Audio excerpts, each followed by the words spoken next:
Yeah. Yeah. All right. All right.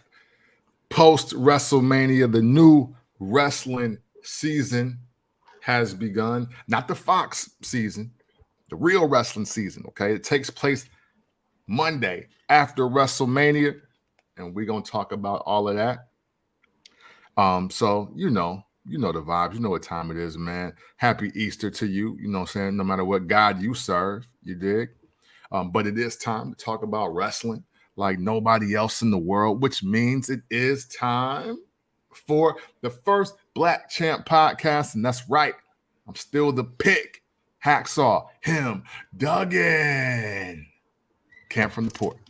And I am J.R. Bang, the VP of Barbershare Digital and the Yeah. POC. Make sure you rate, like, subscribe, download to the Barber's Chair, home of First Black Champ. Get that merch. You see Camp got the hoodie on, man. You see he's the pick. He got the Intercontinental Championship on his shoulders. Make sure you follow us on Twitter at FBC.POD. Instagram, FBC_POD. POD. And we got a lot to talk about today. Oh, yeah, man. A lot to talk about today. But before we do that, how was the vacation? How was your feet in the sand? Oh, man. It was very cool, man. You know, as y'all know, we missed the first Black Champ podcast last weekend, partially because we had life celebrations on Bang's End, and then I was out of the country for the first time ever in my life. We were out in Jamaica, and you know what I'm saying, me, the lady, my friend, her guy, for her birthday. It was all great. I'll say this, man, and I'm glad I did this first. I was thinking about this when I got my passport, right? I wanted my first time to be out of the country to see more Black people, right? I wanted to see more Black people than I do see in my everyday life. So one, that was one thing I'm glad I did. Second, I'll say this, with the atmosphere, weather, people, culture, and how I was like in 80-something degree weather and not even sweating. Now I got to take an ancestry test because I think I might be part Caribbean. I don't know what it was about the climate out there. It was good for my health. It was good for my skin. Like, again, it was 85 degrees every single day, sun out, beaming, no clouds. The cool clouds in the sky, not the rainy clouds in the sky. And I didn't break a sweat. And being on the beach, but also being on the resort, very cool. You know what I'm saying? It was a few bands for the trip for both of us for 4 nights and 5 days, or 3 and 4. I don't remember, but I'm sure I ate and drank my way to that tab plus some. The American dollar travels very fast there. So even when you're coming off $5, it's like 45 or 20 something dollars out there. So yeah. Because when I saw that one, fast fact, especially by the resort, they really big on KFC out there. Had no idea. I was like, but y'all got the real joint. Y'all got the jerk and all of that. But they were like, no, yo, KFC. Like, yo, we use the real 11 herbs and spices and all of that. Oh. Now, I'm going to preface this by saying, at the end of the day, if you grew up in the 80s and 90s, it's just that KFC. It's the OG KFC. It ain't like, because like this new trash. Yeah, we can't even call it mid. It's not. It's like it's grass. It's not even reefer. It's grass. KFC. There's KFC, and then there's Kentucky Fried Chicken. Exactly. Yes. So they got Kentucky Fried Chicken out there. Okay. You know what I'm saying. So but it still wasn't touching the food we had on the resort. It wasn't touching the food at Margaritaville. Oh, I went down the water slide and got shot off into the ocean. Pause. And into the off the Margaritaville slide. Went rafting and learned about the culture and everything that has to do with Jamaica. And we were in Montego Bay for everybody. I'm not sure if I mentioned that earlier. And what else we do? Oh, ATVing, rafting. Got to see the Margaritaville joint. We did something else I do not remember. Oh, I was supposed to go to this reggae club. Me, the lady, and like 7 other women. Don't ask me how I got into that situation, but it's probably good that we didn't go because I heard I heard that they didn't have the greatest night, and they were trying to get overcharged. Then they was charging like $150 for a bottle in there. And again, remember I told you about the American dollar? Yeah. 1,300 Jamaican dollars is like $11 in American US dollars, right? So imagine them trying to charge you $150 for a bottle in Jamaica. What they were trying to get from you know what I'm saying? Somebody trying to buy a house, Yeah, off a bottle of Patron. and they did not end up paying. I heard it was a, you know what I'm saying, decent but not the greatest night, period. I will say I do plan to go back. Probably not stay on the resort the next time, even though the resort life was lit. I do want to see just the rest of the city. And the fast fact I want to give all of y'all right now, just in case, First Black Champs, I'm going to give you an exclusive. Listen, when I go out to Rio Montego Bay, Jamaica, and I'm out there at the pool, I get called up to be a part of a contest to do push-ups with a 120-pound girl from New York on my back, and they call me Michael B. Jordan. All right? Those are facts. All right? That's the life I live. I don't know what you do, but in Montego Bay, I'm Michael B. Jordan, and I do push-ups with women on my back, and it's lit. And my girl watching, she cheer me on, and she know I ain't gonna fail because I'm him. Hacksaw him, Duggan. Damn it. Well, as long as you're not corny. Yeah, you know what I'm saying? Hey, and even so, it worked to my advantage that entire weekend. I gave my real name. Don't get me, I'm not out here capping. I was called that because of the contest, most likely. But it lasted like Friday, Saturday, and Sunday. I was like, oh no, they was like, hey, it's Michael B. Jordan. And I was like, oh wow. And this white lady kept calling me Michael B. Jordan every time she see me coming out the hotel. I'm like, did you hear that with the hey auntie? No, I did not. We're live, so I'm not going to say anything else. Well, let's move on to WrestleMania. You know what I'm saying? WrestleMania. Belize. Hey, Keith, I'm on it. Belize. I'm checking it out for sure. I'm on that too. Yeah, please do. Hey, I will say this. Well, my fact. Before we get to WrestleMania, I do want to say, everybody of color, black, brown, whatever descent you are, go to these black countries, man. Go and visit them. I know that, you know what I'm saying, we see so much that we encounter out here, but to see the good and the bad of another country that we at, you know what I'm saying, like, no joke, that whole people that look like me thing, no, it's a real thing in the Caribbean. Like, everybody from the airport to taxi drivers, the restaurant owners, the people at the resorts, everybody looked like us. I didn't see any people that were not us that ran anything, even though I did hear that, you know, they have West Indian population, they have an Asian population, but again, all the minorities, people that are just brown, black, purple, blue, whatever, like, we running shit in other places in this country, man. I encourage you, get your passport, go see it. Even if you do nothing but just spend the weekend just chilling, walking around and seeing the sights, I think it's important for us to see that based on what we see in the U.S. every day, whether it's the news, social media, or just in our surroundings, man. Get a chance to get out and see how the other black folks is living, other brown folks is living out here, man. I think it will be internally and mentally life-changing for you, for real.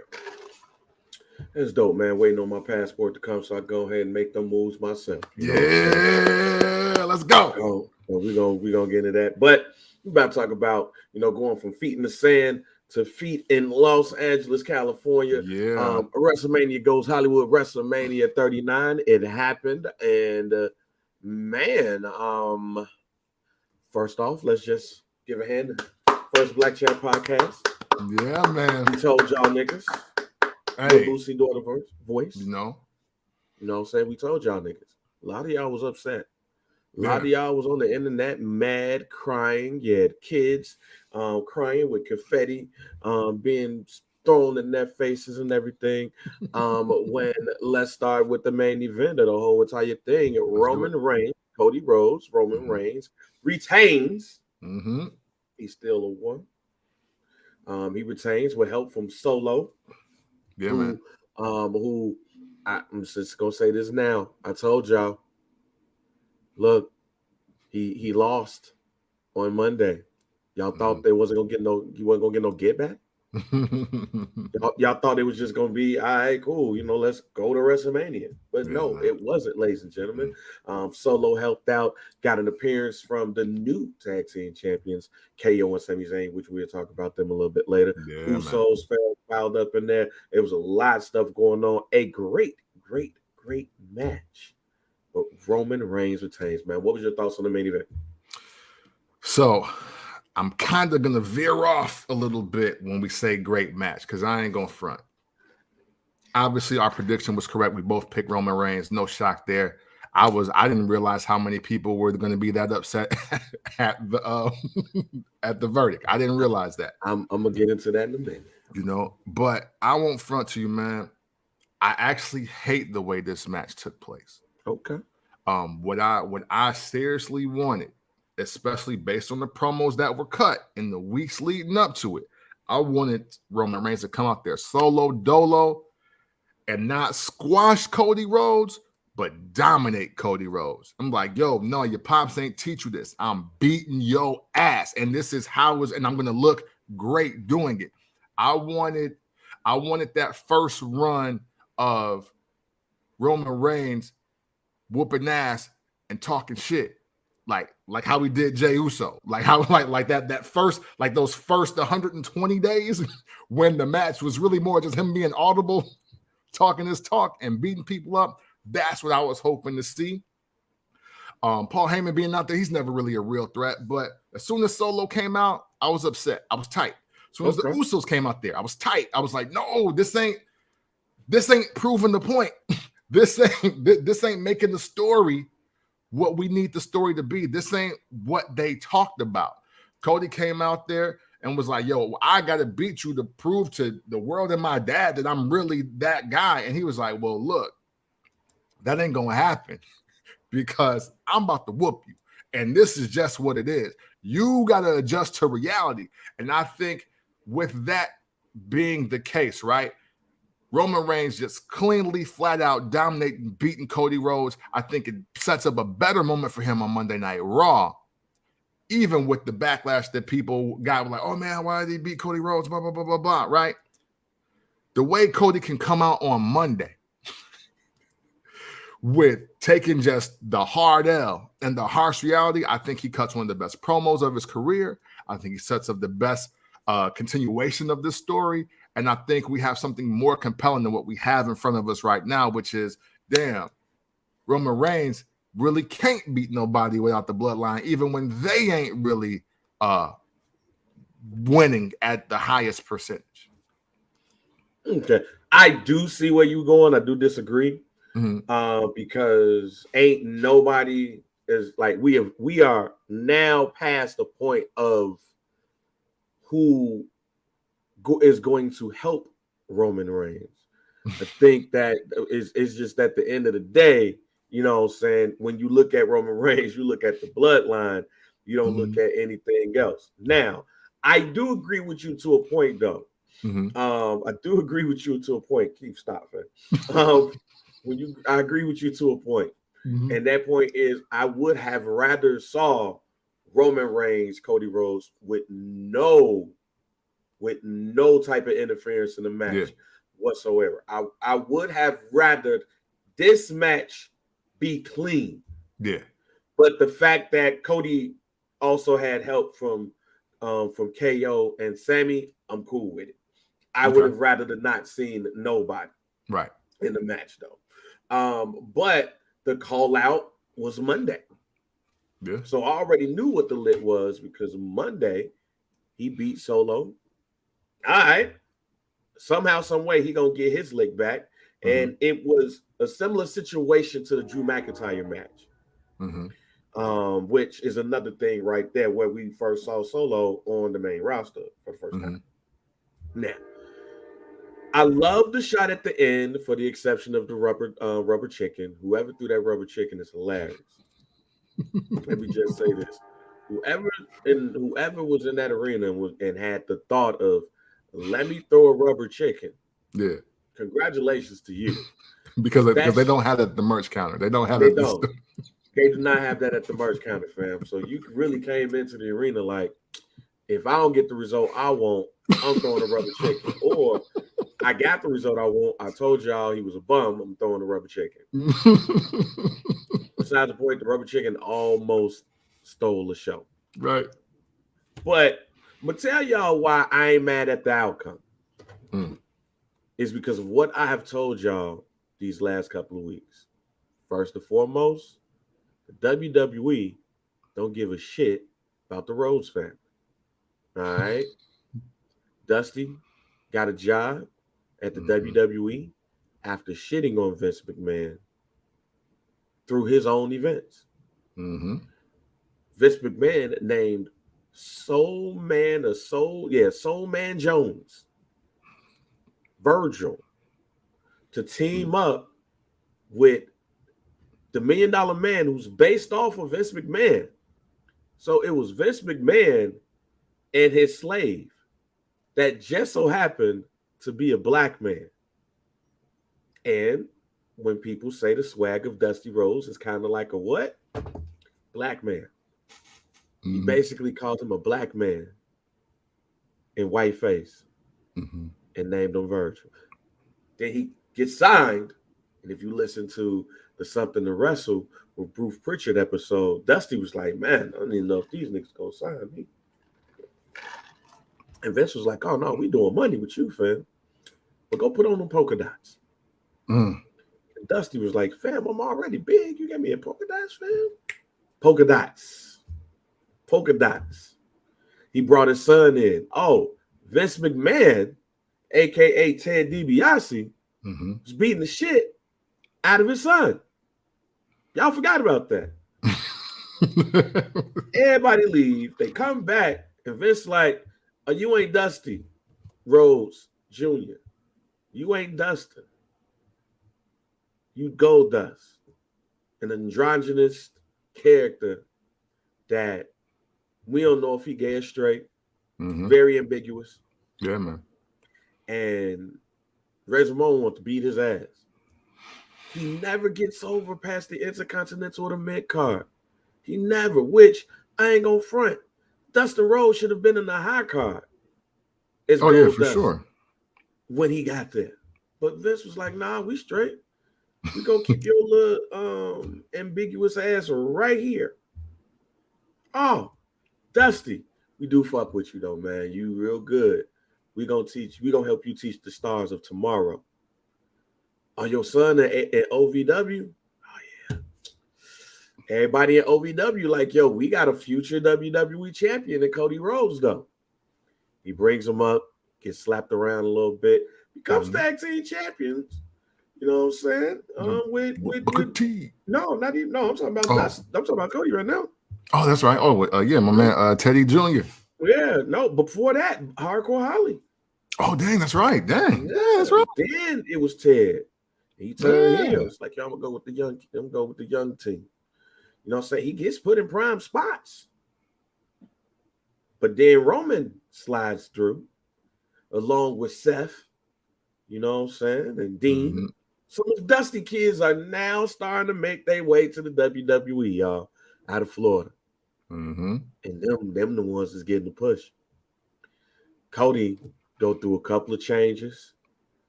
Then next thing you know, he's Stardust. He's Stardust after marrying a black woman. Which I said when he married Brandy, as Camp knows, said he ain't gonna be in the WWE this soon. I mean, the lady, he's gonna be gone, y'all. Like, he's going to get future endeavored. And Camp, what happened? Well, you wrote this segment, so so Cody got his personal life to where he wanted it to be, and then he got future endeavored by VKM, and that is what the world saw. And we cannot look beyond that. Now, Cody starts going on his world tour, ROH, New Japan, other independents. They start AEW. First pay-per-view, he breaks down Triple H's throne, all that shit. But now he back. Y'all thought he was gonna win the title? No, you gotta go through some strife All right, because technically, your ass won at WrestleMania, got hurt, was gone all year long, popped up at WrestleMania. Royal Rumble, won the Royal Rumble. So let's look at this. Because if y'all know, the only person that broke the mold of I came from somewhere else and I'm going to win a title is AJ Styles. True. But here's the difference between AJ Styles and Cody Rhodes. It's two of them. One, he never shitted on the WWE. And two, that's true. He ain't a Rhodes. Yeah, there's that. Differences. Cody falls on all of the above on the other stuff. So let's look at this again. Cody Rhodes fights Seth Rollins, somebody he don't even like either. Yeah, but man. One of Dusty's sons beats him at WrestleMania, his first match back. They have their little feud, their segment, which ends in the Hell in a Cell where Cody ain't got no pack. He ain't got no pack muscle. All right, he wins that. Then he's on the shelf. So what? Cody like 2-3-0 in big matches. Yeah, and then he's gone for the year because of this pack. And then he wins the Royal Rumble, so he's undefeated in big matches. Matter of fact, he's undefeated since coming into the WWE. Yes, he ain't lost shit. Nope. But it ain't like but 8 matches. Yeah, that's a fact. So he was supposed to win the Royal Rumble and defeat Roman Reigns? No, he ain't went through no strife. If you notice, if you look at the build up to the match, Cody ain't even get his ass beat. Right. There was no hard times. It was good times for Cody since he returned into the WWE. Other than this pack shit, he's had a pretty fine time in the WWE. So he was supposed to win the title, y'all? No. Here's what y'all wanted, though. Y'all wanted Cody because he gave y'all that damn story about Dusty thinking he won the WWF championship from superstar Billy Graham. But it was a no contest or something. And this is the only picture of him holding the WWF championship. And I'm doing this for the rich history and legacy of the Rose family and my daddy. I'll tell y'all now, fam, that don't mean shit.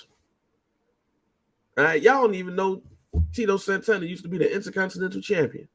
Hell, y'all don't even know goddamn Don Morocco used to be the Intercontinental Champion. There's that. So all that shit before January of 1984, other than Bruno Sammartino and Bob Backlund, we don't give a fuck about.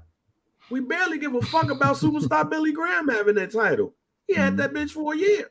Yeah. If that shit happened before Hulkamania started, we don't really give a fuck about that shit. Yeah. So I can tell you right now, Vince is not in control, or he is. I don't know when. No, yeah, Vince is not in control at that time. But I can tell you what Vince was saying at the crib. We might give a fuck about this shit. Talking about some shit about Dusty. Yeah. When it was the WWF, nigga, when it was 3 Ws. Yeah. Not World Wide Web, nigga. Worldwide Wrestling Federation title. Y'all got Cody ass talking about this shit on TV. Told y'all, we don't give a shit about anything that's before Hulkamania. Yeah. Unless it's Bruno Sammartino, Bob Backlund, maybe superstar Billy Graham, and the Intercontinental Championship tournament. We don't give a fuck about anything else after that shit. Until it's Hall of Fame time. Dusty's in the Hall of Fame. We don't give a fuck about that shit, ladies and gentlemen. Yeah. So he's trying to do a callback to when my daddy touched that green belt that y'all don't even know exists. Vince is at the crib like, man, what the fuck? Yeah, man. You talking about some shit that happened in 1978? That shit don't exist. Yeah. and that is Vince M.O. It's at this point, Vince got to tell me what his dad said about Dusty Rhodes to make him feel that way. Man, yes. So Cody is on here talking about that shit? Nah. And even Triple H was like, oh, we set these motherfuckers up. Because Cody got y'all caring about some shit that happened in 1978. Yeah, man. When we had a green belt. Yeah. With a couple of plaques on each side. Y'all really give a fuck about this shit. I'm going to tell you, Kemp. I'm going to tell you even why this is fake outrage. Get this. Get this. Y'all niggas didn't want Cody Rhodes to win against Roman Reigns because y'all like Cody Rhodes. Mm-hmm. Y'all didn't want Cody Rhodes to beat Roman Reigns because y'all hate Roman Reigns. Y'all wanted Cody Rhodes to win because y'all hate WWE. This was supposed to be the AEW victory, huh? Oh, sucks to be y'all.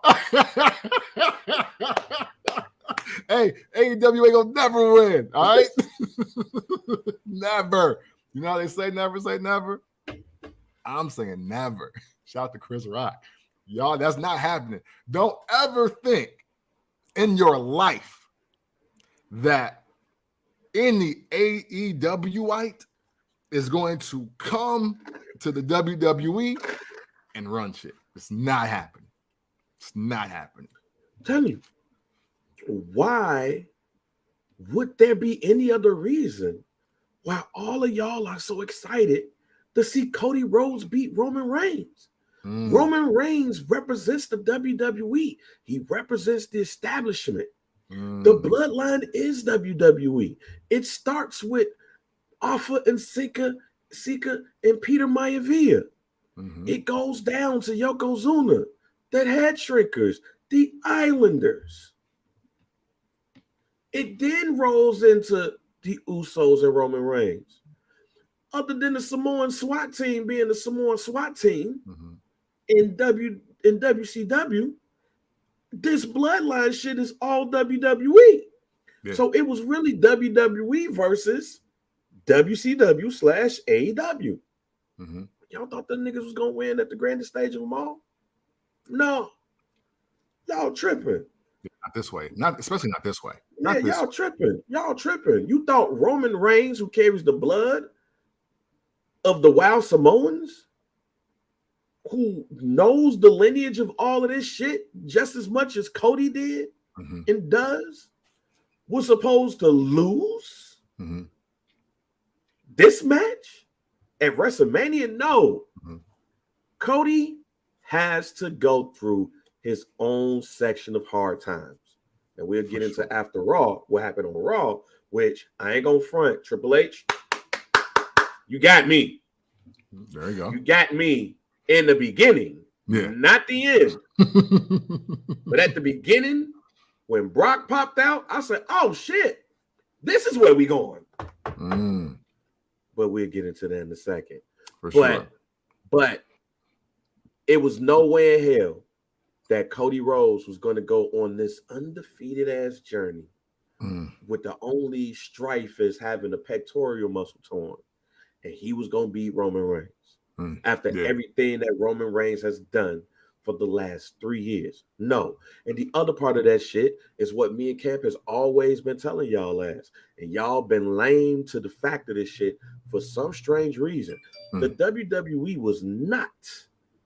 They were not going to take that bet off of Roman on 9:45. The number ain't sexy, my nigga. Yeah. Not for what he's doing right now. No. Yeah, you're not gonna end this shit less than 1,000 days, my G. Yeah. No. When he passes Pedro Morales, now we can talk. Yeah. Because y'all heard what I said earlier. Them niggas care about Bruno Sammartino, Bob Backlund, the Intercontinental Championship tournament, all before Hulkamania. That's it. They don't really care about shit else. And and if you want to throw in Andre the Giant in there, because Andre the Giant is a whole different stratosphere, then let's do that. But they don't care about none of that shit. Right. Before WrestleMania, before Hulkamania, than the people that I named. Because again, y'all niggas don't even know goddamn Don Morocco was the goddamn Intercontinental Champion at one point. Y'all know Jimmy Superfly Snuka jumped off the cage. Mm-hmm. Y'all don't know who he jumped on. It won him the match.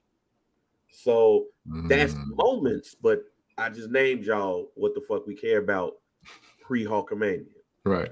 With that being said, we don't give a fuck about Pedro Morales.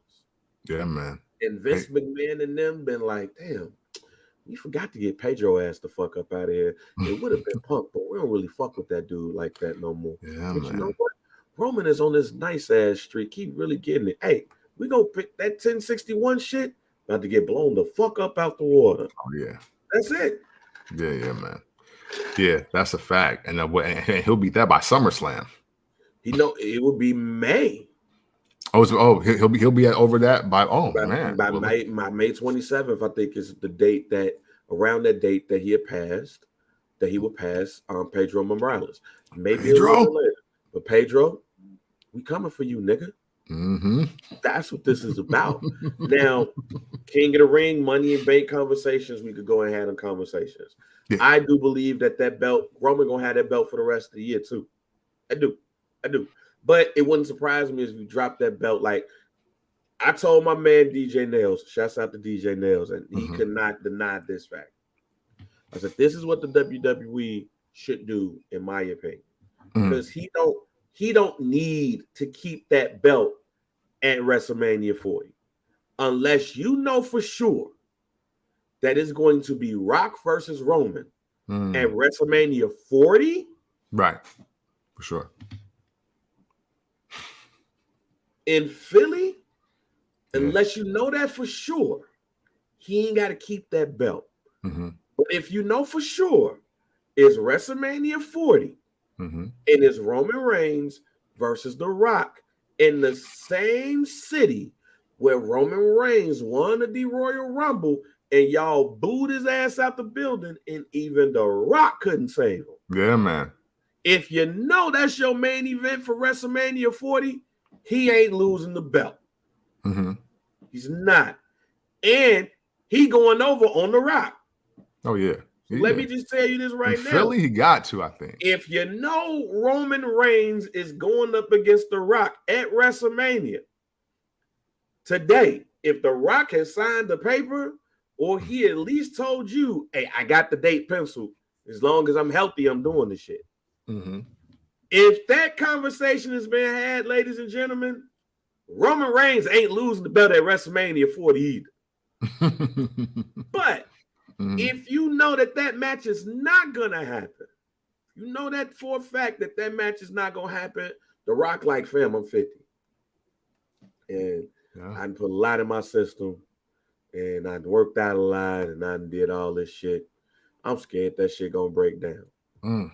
You don't necessarily need Roman Reigns to have that belt at WrestleMania at this point if you don't want to. So, I told y'all a part of this. I'll say it again. We should start seeing the slow turn of Cody Rhodes. The slow turn should be here right now because I lost at WrestleMania.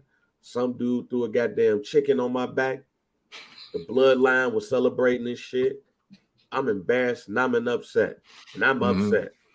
And I got to figure out a way to get this bitch. Cody Rhodes should slowly start turning into Homelander.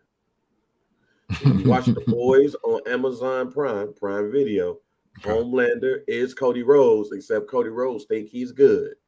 He think he's a good guy. Homelander thinks he's a good guy, but he know in his heart he ain't shit.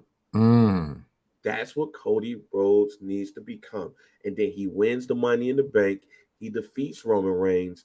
The official double turn happens. And Cody Rhodes is now getting booed like, damn, I thought y'all was fucking with me in this dream. Like, thought y'all was fucking with me in this dream. Thought y'all wanted me to win this title on behalf of my daddy. Y'all ain't give a fuck about me. Y'all ain't give a fuck about him. Y'all don't give a fuck about the Rhodes family and our rich legacy. Y'all, my daddy came over and he put him in polka dots. My brother came back over here and they made him gold dust. I went through character change after character change after character change. And I left last time y'all saw me, had a star on my eye. It took me to leave to show y'all my worth. Mm-hmm. Then I get back here and I lose. I'm going to get this belt by any means necessary. Mm-hmm. And my friends, that just so happened to be the Money in the Bank. Y'all ain't getting mad at these other people for getting it. So why y'all mad at me? The bloodline did all of this to me. Mm-hmm. And all of a sudden, y'all mad at me for taking advantage and doing what I did to Roman Reigns? The bloodline represents the WWE. And look what the WWE has done to my family. Fuck Roman Reigns. Fuck Solo. Fuck the Usos. Fuck Alpha and Sika. Fuck Rikishi. Fuck the Islanders. Fuck Yokozuna. Fuck Pia Maivia. Fuck The Rock.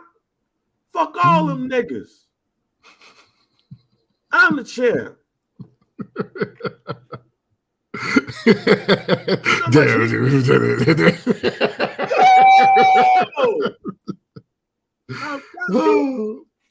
Camp, there's no better way of him shitting on the WWE and getting this title, like getting it with the Money in the Bank, destroying Roman Reigns' ass, and the bloodline in the process.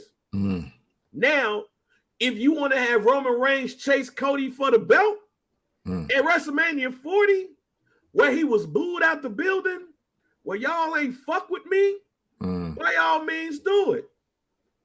But that's how I do it. That's how I get that shit done. Double turn happened at the Money in the Bank. Roman Reigns could get his break. Cody Rhodes could beat on all Dusty's kids. And then I see you at WrestleMania 40. I dig it. You know what? That's kind of, maybe it's a loose guarantee for me, because I do have what you have happening. But you know what? Honestly, though, my guarantee is, with whatever's going to happen after May, after he crosses the 1,000-day reign, right? I got Roman Reigns on the face run as the undisputed WWE Universal Champion. Like, I don't know. And I'm doing that no matter who wins the Money in the Bank, no matter who wins the Royal Rumble. Like, he is going to be like, because the thing is, he's had a really great tweener run. And they tried to super heal him out this first quarter going into the second. Yep. And it ain't that it's not working, but it's not magical like the last year was. So Roman Reigns has the great gift and curse of you have to be hot or cold on him. But either way, it's going to draw in the crowd. So we already know we love to hate Roman Reigns, or we love to watch him hate everybody else. Now we got to get back to the big dog love, but in the tribal chief way. So with that being said, I do kind of understand why Monday happened to Cody the way it did. Not that I want to see Brock Lesnar versus Roman Reigns again. I don't. Yeah, I don't. Want to see that shit. But it is a calling to say, okay, somebody really got to come and beat Roman Reigns' ass.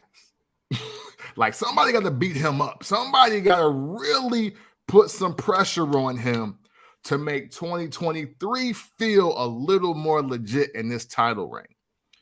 Because Roman Reigns is now in that gray area where his title defenses and his title run is becoming almost as impactful as just somebody holding it for 6 months. You know what I'm saying? Like it's becoming Hulk Hogan before Andre the Giant. Yes. He's just throwing niggas at him. Yes. And it's like, okay, cool. But he eventually is going to have the heart of a champion run. He eventually has to beat just the other guys, because remember, we're still in the state of wrestling where everybody either wants to be a badass, or they want to be something obscure, or they want to be themselves. Nobody wants to be a face anymore. Remember, First Black Champ told you that. First Black Champ told you that. Nobody wants to be a heel no more. That's why face anymore. That's why Roman Reigns is the champ that he is. So since nobody still wants to be a face, It's on the job of the champ to be the face. And also, I do believe that this benefits Austin Theory more than anybody, because who better to be the guy that everybody hates to get beat by the guy that everybody kind of doesn't want to hate? Yeah, Austin Theory might be the only true heel, in my opinion, in this company. It's two. I'll give two. Austin Theory, Dominic Mysterio. I didn't say we like him. I didn't say we appreciate it. Because everybody likes everybody else in Judgment Day. You take Dominic out of Judgment Day, they're getting cheered. Yeah, no, I agree with you. I agree with you. It's just, it's Dominic Mysterio. Dude, it's just, is he a heel or do we just hate him? I was on the fence, right? But you know what Dominic has captured somehow? Constable Corbin. Okay, there we go. He's captured that. Okay. You know what I'm saying? So and that ain't the greatest or the best Baron Corbin run. But they hated him. Yes. Yeah, that's what was like, because I was looking at it Friday and I was like, do they hate him? Or is he really a heel? Like, is it that, or is it there's nothing to fear about him? Right. He's not even the puny heel in Judgment Day, though. Yeah. So it's like, because Friday, everybody basically was like, yay, Rhea, fan. It was like, okay, we saw what you did with Edge, nigga. Your head was busted the fuck open. Yeah. Like, nigga, we could see your scout, nigga. Fuck. Damian Priest was like, fam, you choke slam the goddamn biggest pop star in the world. Yeah. Dominic, boo! Like, you know what I'm saying, right? You know what I'm saying? Hey, to put him in the lane, everybody, Dominic Mysterio to me is super dangerous Danny Davis. And it's like, so what? But you know he's going to get the crowd reacting somehow. He going to draw the boos. People want to see him get beat up. He may not ever really be in the feud you care about. But the 80s baby and me will always remember dangerous Danny Davis before he became a ref. Yeah. It's just one of those things. And that's who Dominic Mysterio is right now. Yeah. So let's move on because we got enough to talk about with what we just talked about right here.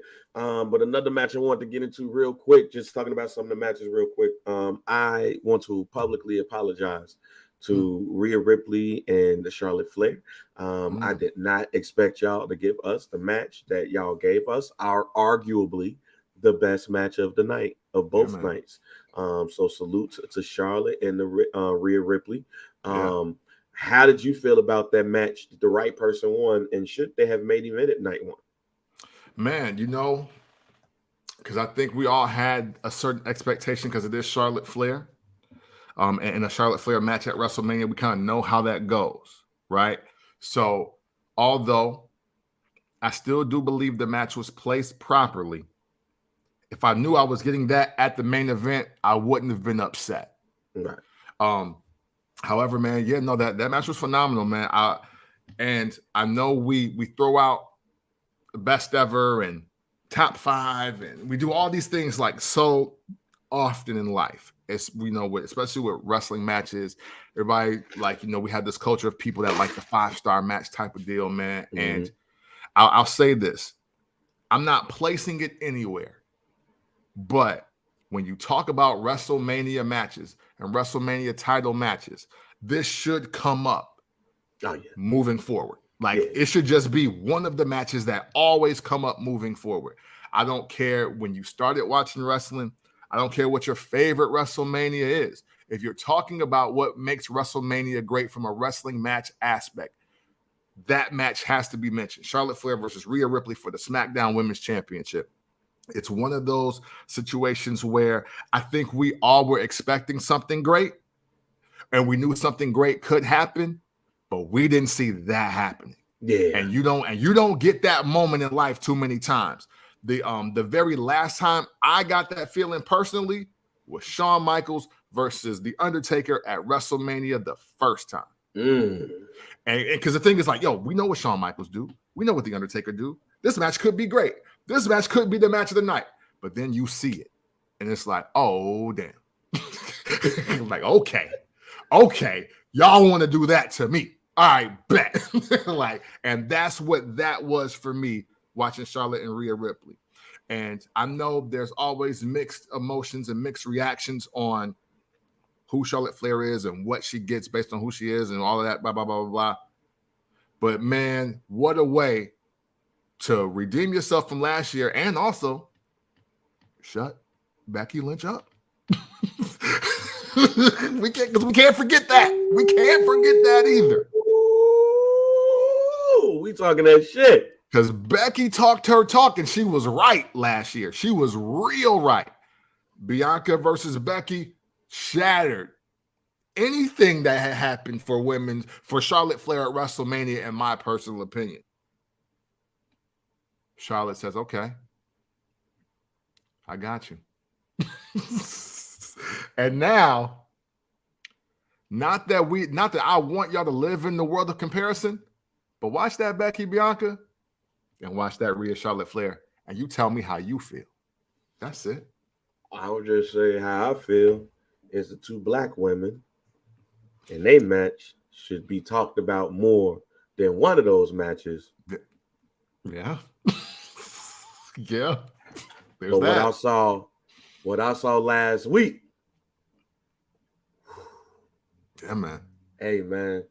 I have a not a guarantee, not a guarantee prediction, but something I noticed when it comes to Charlotte Flair and how Mercedes Moné may have started some shit when it comes to certain women in the division, and how the WWE better start looking at them a little bit differently. We'll talk about that in a minute, though. Usos. Oh, and yeah, I love the match. That match to me, like I said, arguably the best match of the night. Don't think it should have main evented.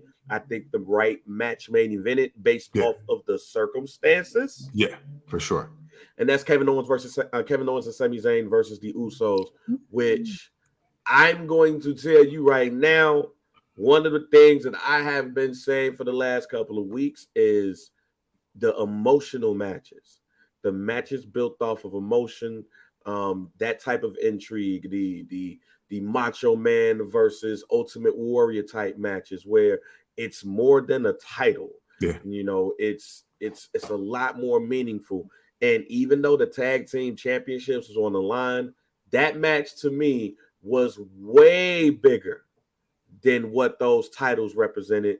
And of course, the right team won the championships. What should this mean for Sami Zayn going forward? See, this is the crossroad I have, right? Because on our prediction show, I said that Sammy and Kevin looking so soft that I don't think that they could even beat the Bushwhackers for the titles. Rest in peace, Butch. And I'm tired of me doing that, which is naming a legend in wrestling and they pass away by saying that you can't beat them. So I might just stop that just in case I'm really doing something here. But salute to Bushwhacker Butch. I am sorry, my brother.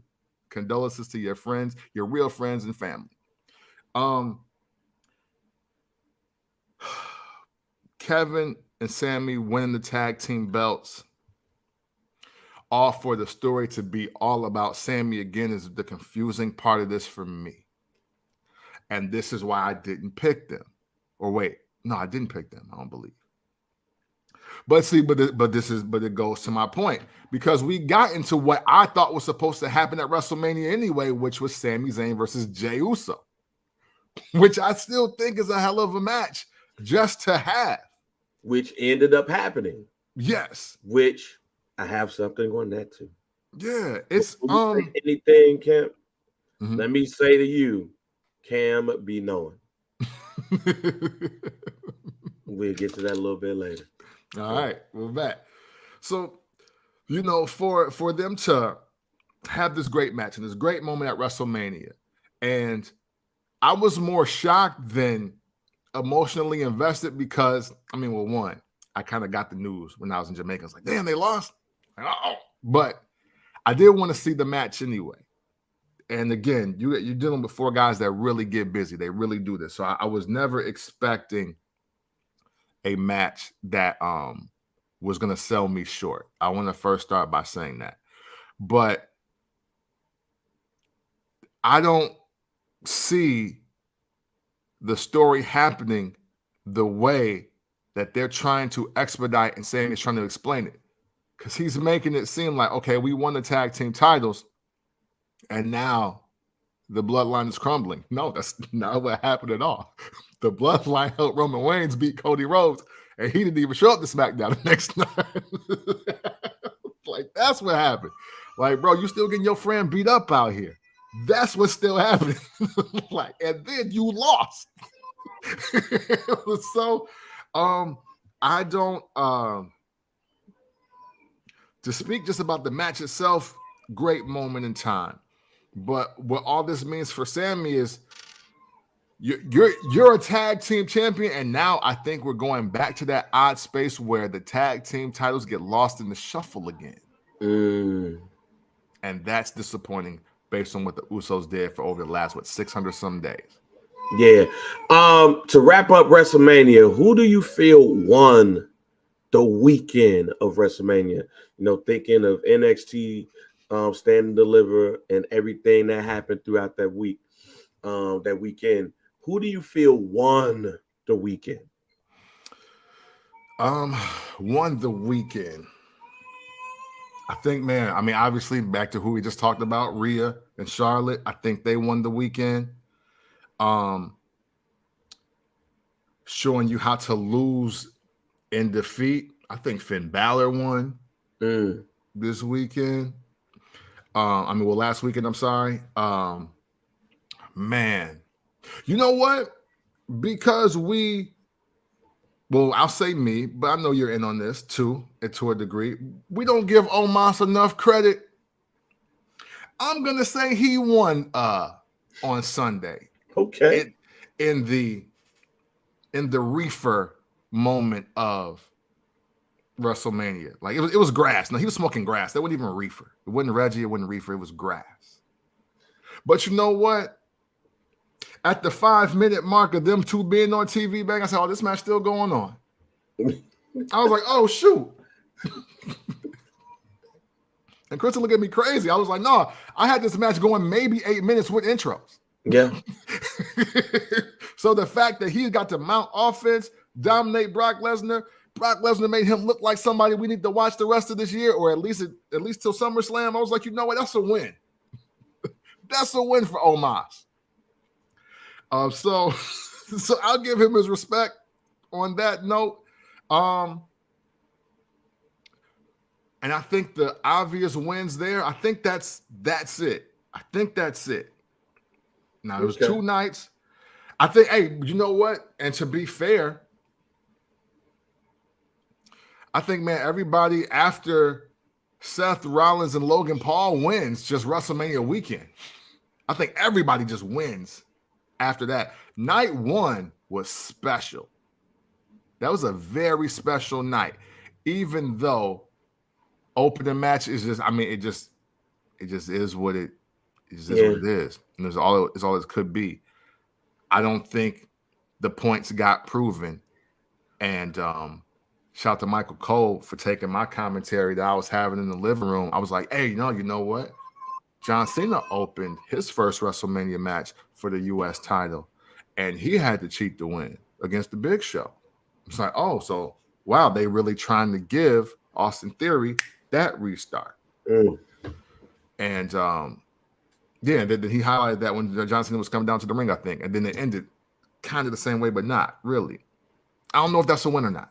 But everybody else on night 2, everybody else on night 1 won big, in my opinion. Those are the guys and girls definitely not being featured in that. Yeah, I did not expect to give somebody who don't need a win a win, Mm-hmm. but Seth Rollins won WrestleMania, Jack. Man, buddy. My God. Look, I've always put respect on Seth Rollins' name. Y'all gonna have to start putting respect on Seth Rollins' name. Mm-hmm. Because there was something that was said on Twitter, and I said that Camp been saying that. Seth Rollins looked like he should have been in that match. Not because of his talent in ring, but the way that crowd reacted to that man. Yes. When he came out. There's legit only one wrestler other than Cody Rhodes that I believe on this main roster right now, on the roster in general, has a shot at dethroning Roman Reigns. And that's Kobe Lopez, ladies and gentlemen. I don't think that, and even with Roman fam, I don't think there's a wrestler in the WWE that is fucking with Seth Rollins. Right now. He is hot. And you better put his ass in the right feud because you do not want to dim that light at all. Like Seth Rollins is it right now. And only one more win after that. Because what's crazy is that I'm not counting Roman as a win. I'm not counting Rhea as a win, mainly because who's going to be her foil? Like, who's going to be the person? And I think that's the issues that they have with the title pictures right now. Who go take what? Now, in the women's, I'm cool with it because you got the women being that's not in title matches being in feuds that matter. And that's what's been missing to me in the women's division.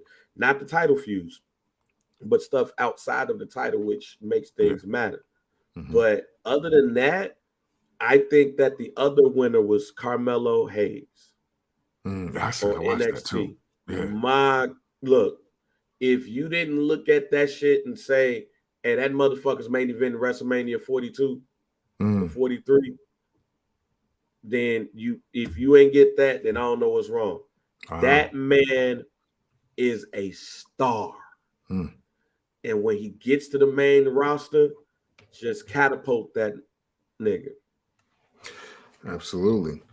Hey, real quick on Seth Rollins and why another reason why he should have main evented with Roman Reigns this year is because of what we know WrestleMania to be as far as Pop's excitement, energy, right? Because you get WrestleMania 5 main event, you get WrestleMania 6 main event, you get WrestleMania 13, I think it is. That's Sean Brett, right? No, that's WrestleMania 14. No, 14, 12. I'm sorry. 12. And you get that.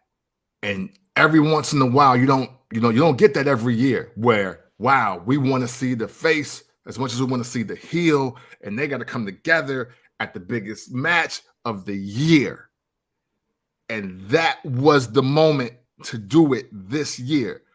Tribal Chief Seth freaking Rollins, I don't think they've ever been bigger than they have been in their careers at the same time than right now. Like, it was meant to be this way. So I don't know what y'all saying about Becky Lynch and her statement, but it shouldn't be slanderous because she's right. Just like I was right. Like, the only person to beat Roman Reigns in the last 950 days, Seth Rollins. Why did he not get the title shot? It makes no sense. But I believe in Seth Rollins enough that I say that if they don't do this by SummerSlam and just make that, they got to get him to the next WrestleMania. The thing is, though, it's so difficult to be that level of face for a second year. Hell, ask John Cena. Yeah. Fans will turn on you quick.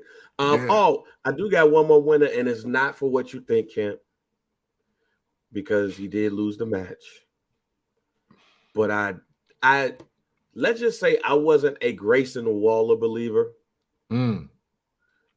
But Saturday, I was like, yo, he definitely got potential to be a star in this company too.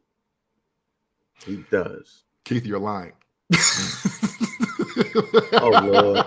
Hey man, we're gonna move on to the biggest thing that happened the next day on Monday. It wasn't the Raw after main event, after WrestleMania. Yeah. It was the WWE being sold to Endeavor. Yeah, The UFC and the UFC and the WWE will merge into one company. Dana White will be the president of the MMA side, which is, of course, the UFC. Nick Khan will be the president of the wrestling side, which, of course, is the WWE. Vince McMahon will stay on as the executive chairman. Vince McMahon did sign a 2-year contract with the WWE. So when I saw that, I knew it was something that was going on. But the sale should be official by the third quarter of the year. So this is something that has been rumored for years that the WWE would be sold. After all of the things that happened with Vince McMahon, the murmurs started becoming bigger. And now Endeavor, who owns a multitude of sports organizations, like the EuroLeague. I did not know that somebody owned the EuroLeague basketball league. I was like, wow. That explains why I see so many of them now. I'll say that. But now the WWE will be falling under the Endeavor umbrella. The company is unnamed right now, but we will find that all later, man. What were your thoughts when you saw that the WWE had been sold? Man, well, you know me, because I was never for this, but I understand it. I was kind of hurt. I was a little hurt, you know what I'm saying? But then Vincent Kennedy McMahon showed up looking like Gomez McMahon, and I started laughing. So that kind of helped. But then I got back to reality, and I didn't have to watch the interview. I seen the clips on Instagram. I was like, no, let me go to YouTube. I got to see all of this. And you know what? I forget homie's name, but the guy that has Endeavor that bought him. But listening to him talk, I'm not gonna jump out the window and say, "Oh man, he an avid wrestling fan like me." I'm not gonna say that. Okay. But I do feel like, at his core, he has the best intentions of making the WWE, if nothing else, a very consistent lateral wave of where they are right now. He was like, "Oh wait, this is already making $1 billion? Oh, okay, bad. Well, I'm not gonna stir this pot too much. I'm not, you know what I'm saying, going to do something that I think is right.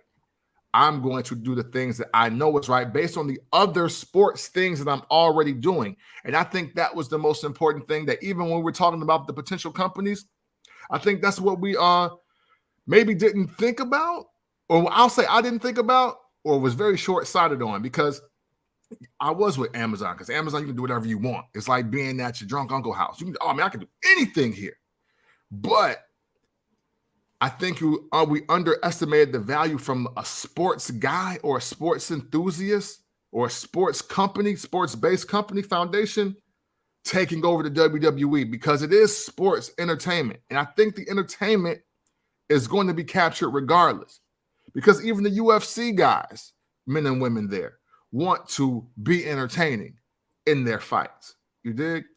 And I totally missed the mark on thinking like, yo, man, another sports company like Endeavor could buy this and it could still be lit. It could still be powerful. And based on the conversation that they were having, I think it's in the best hands possible for what I want to see. Y'all know from the show that we had, I still want to see the violence. I want to see people getting beat up. I want to see like a lot of the things that made me like wrestling in the 80s and still be watching to this day in 2023. And I think we've lost a lot of that. And I think now, even though it shouldn't be in hindsight, I love the fact that the action that the WWE has now has to compete with the action in the MMA, even if they don't do the same thing. And it's going to force the hand of wrestlers to step the game up, in my view, to make this new company be like, yeah, no, nothing's going to change, but we do got to ramp it up. We got to amp it up in these areas to make it just as successful, or, of course, what they want, more successful than what you're already seeing right now. Yeah, I don't have real big thoughts as far as the product goes. I do believe that I think having somebody over Vince McMahon now helps. Yeah. Because if you start seeing murmurs about certain things, Yeah. then you could tell him to fall back. For sure. And I think that conversation has been had already. Because the Monday after WrestleMania was one of the worst Mondays after WrestleManias I've ever seen. I was gonna say it's gotta be number one for me, I think. It's probably number one. But these past years ain't been good for WrestleManias, like Raw WrestleManias, since really like for a couple of years now. Yeah. But hey, I'm sorry. Oh, go ahead. The pinpoint for me was when they announced Rock versus John Cena 2. I was like, oh, fuck the Raw after Mania. we don't care anymore. We don't care anymore. All right, bet. Now it was one I can't remember. It was I know the Fandango one was a good one. Yeah. And I think that's when I think the Fandango moment was the moment the WWE was like, nah, yeah, the fans ain't taking over this shit no more. It was like a couple of others that was, I can't remember exactly which ones, but it was a couple of others that was like nice. Yeah. But this one on Monday was piss poor. Yeah. This Raw after WrestleMania was terrible. And the word on the street was that Vince McMahon was definitely in control of this one. I got report that really you saw the effects of we're about to be sold and Vince taking over during WrestleMania, where everybody was happy. This is the second WrestleMania without Vince. But wait a minute, Vince over there. Fuck you doing over there? Oh shit. Oh, we about to get sold to who? Oh no. Oh no. Oh nah. And then you get reports that Bailey was removed from the script. Yeah, man. And Bailey is part of my Charlotte Flair, how Mercedes Moné may have changed the game for women shit. Yeah, man. As you see, it did like that for the women shits. Yeah. Hey girl, hey. But that Raw, and it's some stuff that I heard that I can't repeat on the show. That when I heard it, that this was supposed to happen on Raw, I was like, holy shit. And I don't know if people are going to be happy about it or not. Right. But I definitely would have been saying, oh shit. But Raw was terrible. Yeah. SmackDown, however, was one of the best SmackDowns after WrestleMania that I've seen in quite some time. I know a lot of people was like, damn, what happened to Cody at the end? Reportedly, allegedly, that was going to happen regardless. That was written into the script weeks ago, which give credence to some of the shit that I heard. Like,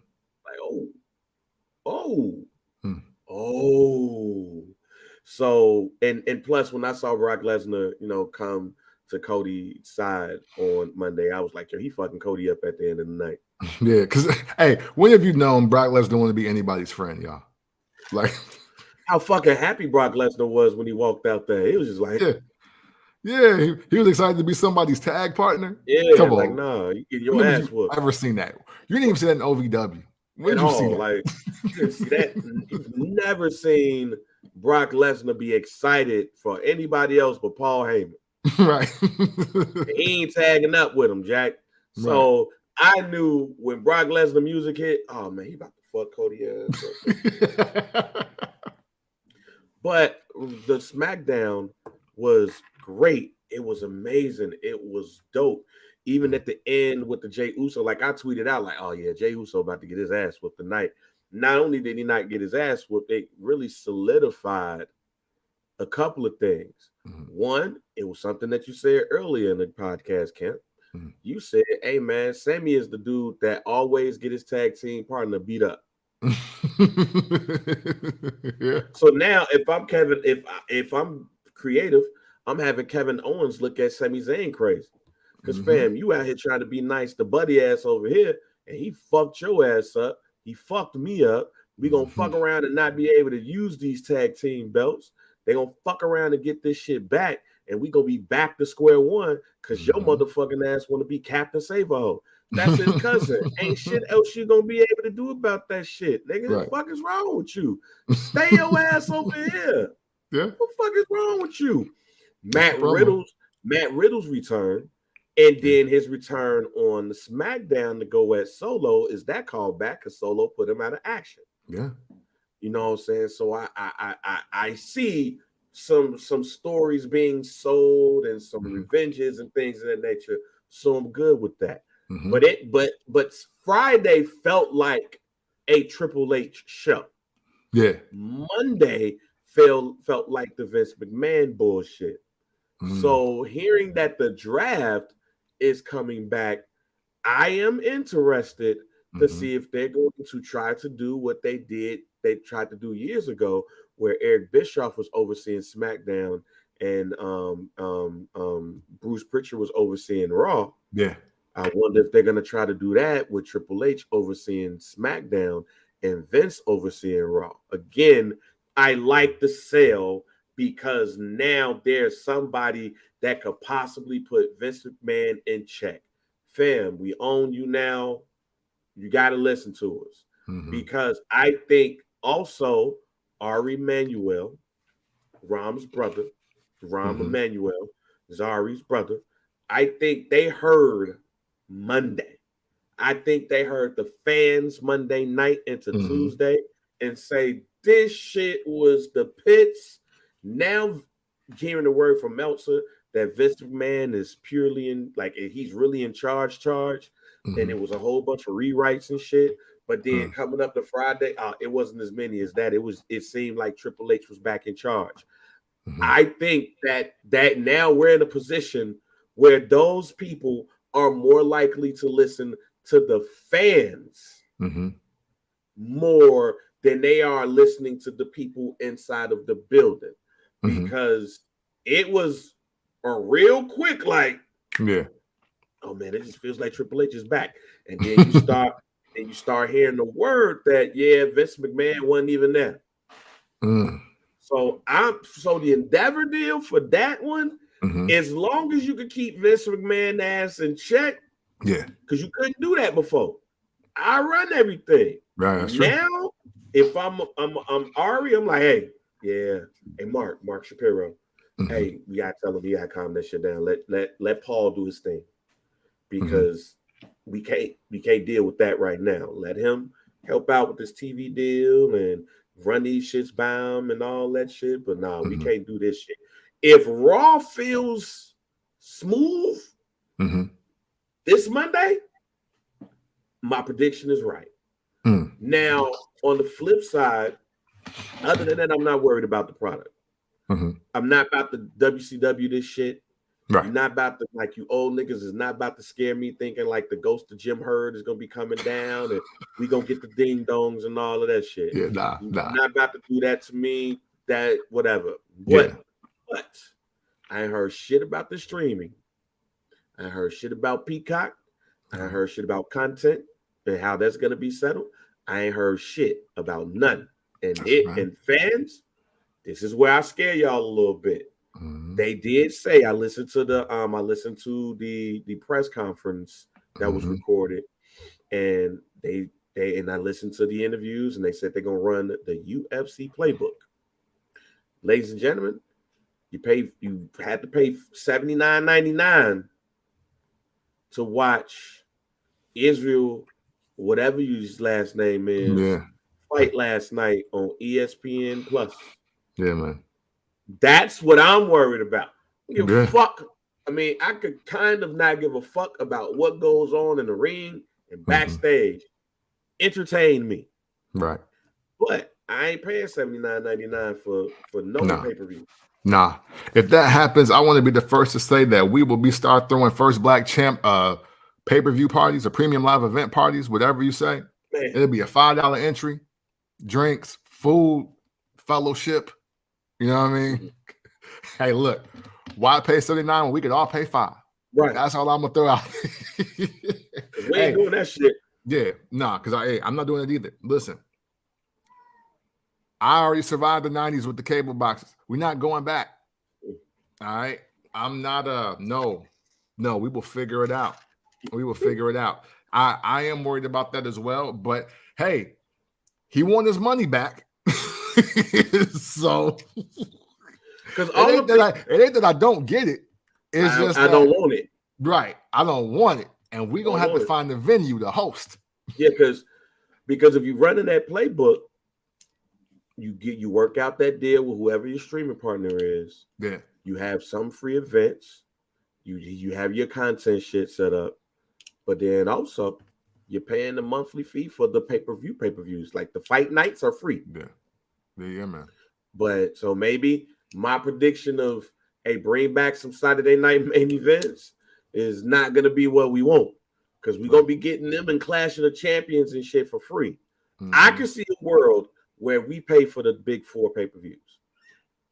I can see that world where we're paying $99.99 or $150 for WrestleMania. We're paying $99.99 for SummerSlam, Survivor Series, and Royal Rumble. Yeah. And I could see a world where the other PLEs are free. Mm-hmm. Now, you know what? Oh, I'm sorry. Go ahead. Now, again, I can see that. I'm not saying that it will happen. But the problem is when you say that you're running the UFC playbook, that's the UFC playbook. Yeah. And your job as a businessman is to make money and improve on the business model that you intake. As you said, I have to make that money. Unless you tell me something differently, y'all. The only way to do that is to put in place a PLE payment model. We don't like it, but here's the thing. Can't talk about Peacock. You can't even talk about USA Network or Fox, because there's a TV deal that is ending that they're about to start, if not already negotiating. The WWE might not even be on Comcast Peacock. That shit might go to ESPN Plus. Because where is the UFC? ESPN Plus. Now, if I was in charge, you would see the UFC Fight Pass website and streaming platform upgraded to All Combat Sports. Whatever the name of the new parent company is going to be, then there you go right there. Now you have the biggest selection of combat sports in the world. Yeah. The only people that could compete with you is Fight Night or that Fight TV. Yeah. Hell, I'll fuck around and call Triller and say, I need that. Hey, it's for sale. Right. I need that. It's for sale. And not only do I need that, I need everything that is on that. Yeah. Because Fight TV has wrestling and they have combat sports. Yeah. So, hey, y'all, hey, I need that. Here's that. Upgrade that model a bit. You have to, and ladies and gentlemen, it goes back to what I said months ago. Listen to the podcast. The WWE starts to become the ESPN of this wrestling shit. But now that you own the UFC, and the UFC already has a model of where they not only stream they shit, but they stream lesser organizations on Fight Pass. I've been telling y'all this shit for months. The ESPN of wrestling needs to be the WWE. So when you buy Fight TV, I need all of that shit. I need the contracts of all of the companies that you work for too. You get all of them up in the building. You say, hey, ain't shit changing. Y'all gonna continue to do that. Because we also gonna do that shit with the MMA shit too. Bellator, move your ass out the way though. But we're gonna do that shit with all of these organizations in Hawaii, Albuquerque, and all this shit that be streaming. We ain't changing shit. We gonna change this look. We gonna put some tabs over here, but we ain't changing it. Why? Because whatever this website is becomes the home of the biggest network of combat sports content, including UFC Fight Night, WrestleMania, SummerSlam, and much, much more. You will literally have a website that would knock the zone out the fucking water. Yeah, man. Yeah. Now you knock them all away the fuck out the water on all this shit. And now, whatever this company is, you've heard Dana White say he wants to get involved with boxing too. Yeah. You now have the two biggest combat sports. Start putting that in your head, ladies and gentlemen. Yeah, no, you're right. Combat sports entertainment. Yeah. Start getting that here.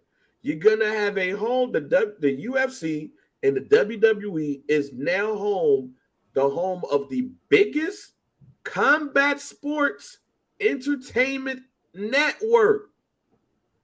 That shit could be CSEN, motherfuckers. That shit could be that Combat Sports Entertainment Network. You can have that and have this. I mean, saying it ain't that would be the name, but I'm just throwing that out there that you can have this and it be the home of the WWE, which is the biggest wrestling organization in the world, and the UFC, the biggest combat sports MMA company in the world. Put the bitches together, you're gonna end up paying $30 a month to get content from the WWE and from UFC. $30 a month, because the Zone charges $19.99 a month, and they ain't all they got is Anthony Joshua and old Oscar De La Hoya videos at this point. That's all the Zone got at this point right now. Floyd Mayweather versus Oscar De La Hoya and Anthony Joshua fights. But they got a pay-per-view model as well, ladies and gentlemen. The Zone now has a pay-per-view model that Canelo made sure that they implement for his shit. Hey, that whole 10-year, $100 or $300 million shit, we gonna nip that in the bud. I need that pay-per-view shit.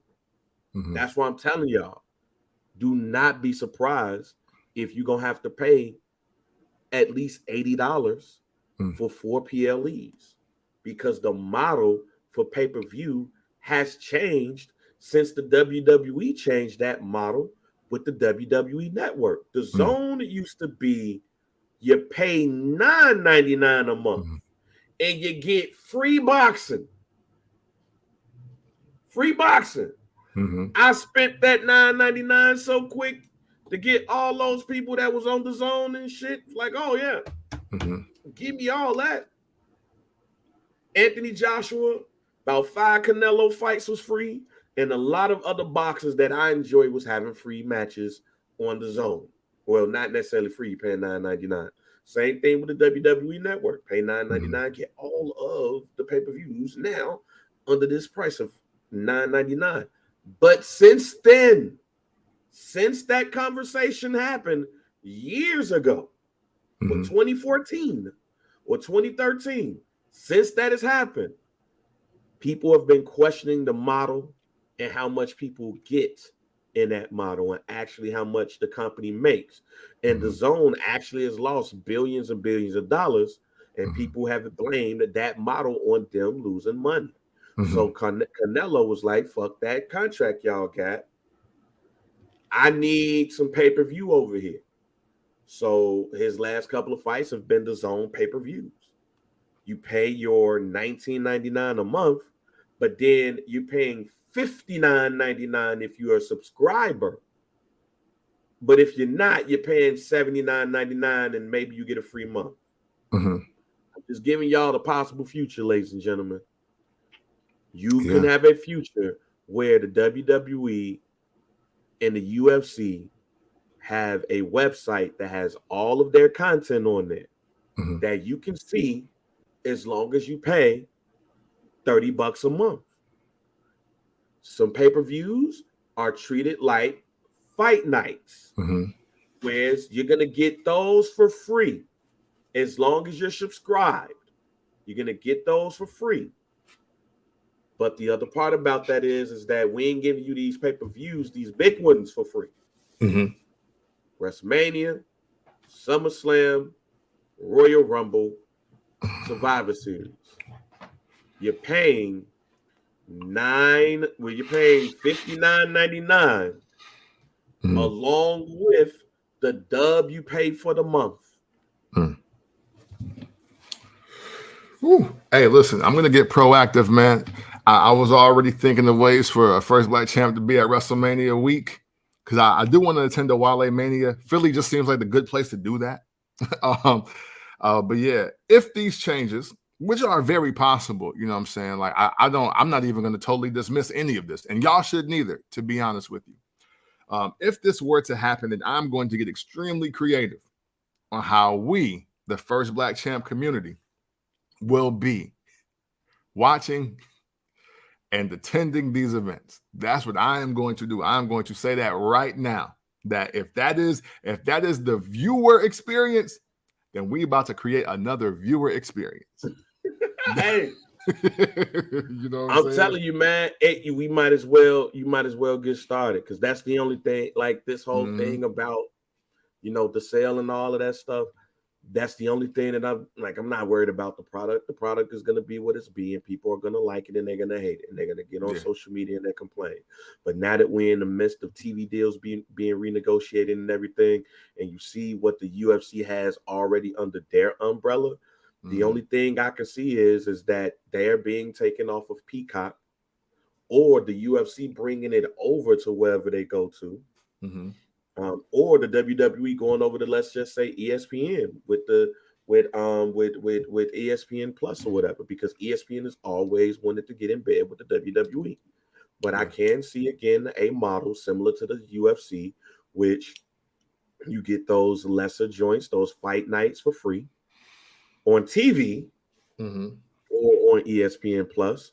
A lot of these are on ESPN Plus now, so you can get those the non-big four pay-per-views are treated like the fight nights, but WrestleMania is treated like UFC 275, and you're going to be paying that plus that.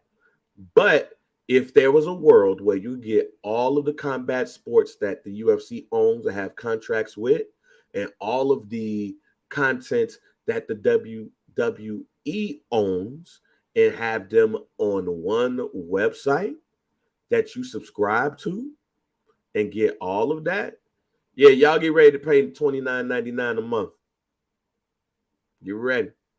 Now, you might get to see Backlash for free, but you're gonna see SummerSlam for $69.99 because you're already paying $20.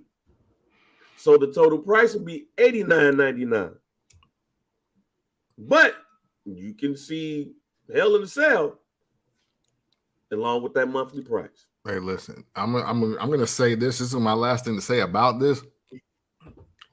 If they're gonna do that, then night 2 of WrestleMania can't be looking like Fastlane like this last one did. That's all I'm gonna say on that. Hey man, first black champ. Let's actually get into Friday SmackDown and your thoughts on that. Like I've already said that was the true Raw after WrestleMania. SmackDown felt like Triple H had more control over it, and we saw more things advanced, and Shinsuke Nakamura is coming back soon. What was your thoughts on SmackDown's after WrestleMania joint? To compare it, I guess, to the other show, I thought SmackDown was really good, especially compared to Raw. And obviously, I didn't watch it in real time. The Hulu version of Raw looked so light, I thought I didn't even miss it. Like, it was almost like nothing happened but Cody and Brock Lesnar. Like, that was the only thing. So, to see more continuation of, you know, the bloodline exclusively on WWE. Outside of that, You hit you that bitch know, like Days of Our Lives, Jack. yeah, you know what I'm saying? And seeing the Brawling Brutes versus Imperium kicking off, oh, that was great. Oh, my bad. Let me apologize. Yeah. The nigga that won the weekend, Gunther. Yeah. Oh my God. Hey, the prediction we didn't call, but I'm glad I saw. Right. Oh, man. Yeah, that was incredible. That was incredible.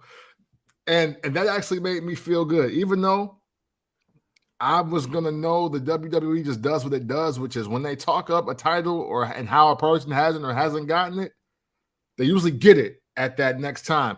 But I'm glad that it's remained elusive for Sheamus, and we got what we got from Gunther. Yes. No, I definitely like SmackDown. It was a really good show. But to me, the thing that stuck out the most, the thing that was the most important to me was two things. One, Ivar versus Ricochet happened, and Triple H saying that there was going to be a draft and things are going to be changed forever. And I don't remember which order that those announcements came and that match came. But I told y'all, I think 2 weeks ago now, I was like, hey, all these teams in this showcase ain't going to make it to the fourth quarter. And I'm standing on that. I'm doubling down on that. That's what I'm telling y'all. I don't know who's going to run what show or what. To Banks' point, I really do hope, hey, Vince does run Raw and Triple H does run SmackDown, if that's how they're going to do it. Because we will see a changing of the guard. And now it's time for NXT SmackDown. That's what I see happening. Triple H really cares, man. Triple H really cares. And I'm going to say it in case nobody else wants to, or you might think it's too early. But I really do think, love or hate him, and that's part of what makes him great at this, Triple H is the new great mind of wrestling for this era. There are some people that definitely always deserve your respect, and I'm gonna save it for my final word at the end of the show. But like, you gotta respect Jim Cornette for what they did, or a Bill Watts, or Dusty Rhodes, rest in peace, and all these other people. But we don't really talk about the new great minds of wrestling because we honestly haven't seen many of them. We've seen many great in-ring performers and people that know their way around a match or two and can create dope moments, but we don't really have the great bookers, the great storytellers that are behind the scenes really making other great things happen. I think Triple H has slowly but surely solidified himself in that position. You know, we've and I'm not saying that other people like, you know, your Eric Bischoffs, and I don't know how y'all feel about Vince Russo or all these other people. We've already given them their moment, good or bad, or indifferent, or terrible. And we've highlighted everything that's happened. But the now, the 2010s, the 2020s, Triple H is the premier mind in wrestling, in my opinion. But I think it's going to be expressing itself as fact if this breakdown happens and we give him creative over one show. We saw it in NXT, but on the platform of the SmackDown, hey, the show that helped make him famous, because he went to another gear even after Raw and the DX thing. He went to another gear after that. So to see what he does with that, if the breakdown is going to happen that way, I think you're going to officially be ushering in the new great mind in the wrestling business in Paul Levesque. Yeah, Triple H cares if don't nobody else care. You dig? And I used it at work yesterday. Yeah, I like I said, I feel like, you know, that SmackDown was the makeup for everything that we didn't get on Raw. Yeah. And I do believe that, like I said earlier, I think that Endeavor saw that Monday after WrestleMania and was like, oh. Yeah, so we can't do this. It's like, we can't let him do that. Huh? Yeah, we can't. So yeah, let me just go ahead and pull that back. All right, man. So moving on, to close out some stuff. I think it was a great weekend for the WWE. Monday was a big news day for the WWE. Going forward, man, there's going to be some interesting things. So be prepared, ladies and gentlemen. Like, how everybody is telling everybody to prepare for a recession. Prepare to pay more money for the WWE content that you consume. Because I'm telling you, I just look at the world we living in, man. As far as like, the model of pay-per-view and the model that the WWE created was very beneficial to the fan. I do believe that. But the person in the ring was like, hold on, my check don't look the same. Wrestlers thought that too, ladies and gentlemen. Yeah. It's just that the WWE owned all of their product, but now the WWE doesn't. Endeavor does. Endeavor don't have to do shit for y'all. No. Let me just say that now. Endeavor ain't got to do shit the way y'all want it. That we've had that shit done for almost 10 years or about 10 years. Yeah. So I do see a world where we ain't paying for all of them, but we paying for the big four. But I do hope that look, in a perfect world for Bang anyway, and I don't mind paying $29.99 for it. If I could go to a place and watch all of the UFCs, the pay-per-views, going back to UFC 1 on to now, bruh, and the WWE in one place, guess what I'm doing? How much does it cost? Yeah. Hey, you know what? And you're right, man. You're right. We talking like we won't pay. But we gonna pay. we talking like we ain't gonna do. Fuck them. Fuck that shit. But shit, as soon as they pop up with the little commercial that says your new home for combat sports entertainment, UFC, WWE, WCW, ECW, Pride, F1, all combat sports in one place. Whatever this website is called, you can pay $30 a month, or you can pay $250 for a yearly subscription. Plus, we have the pay-per-view. I know they're gonna get at least $30 from me, or $275 a yearly. I'm talking shit now, but as soon as that commercial hit, I'm gonna look at my bank account. Yeah. And I'll be like, all right.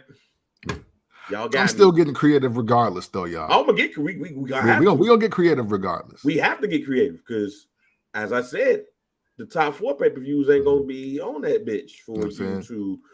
We gonna have to wait 6 weeks like we used to do for the Coliseum home video. That's true. Hey, man, Hooters is on the fence. Maybe we'll do something at Hooters or Twin Peaks or something like that. We get rent out a little space. Maybe we rent out the night. Hey, Market Pub, you know what I'm saying? You did. Hey, WrestleMania. Hey, Market Pub, fam. Well, something gonna happen because, hey, I'm telling you, wait. You know what I'm saying? Look, let me. If y'all don't understand what I'm saying, let me put this in the hardest terms. In 6 months, you might have to pay a lot more to watch wrestling and the UFC than what you're paying right now. It's totally up to you to decide how much you're willing to pay, because Bang willing to pay $30 a month. But I don't know if Bang's willing to pay $89.99 to see WrestleMania. Yeah, but if I could wait 6 weeks, just like we used to do with the Coliseum home video joint, then maybe we can talk. Yeah. We might just not be seeing WrestleMania live. Man.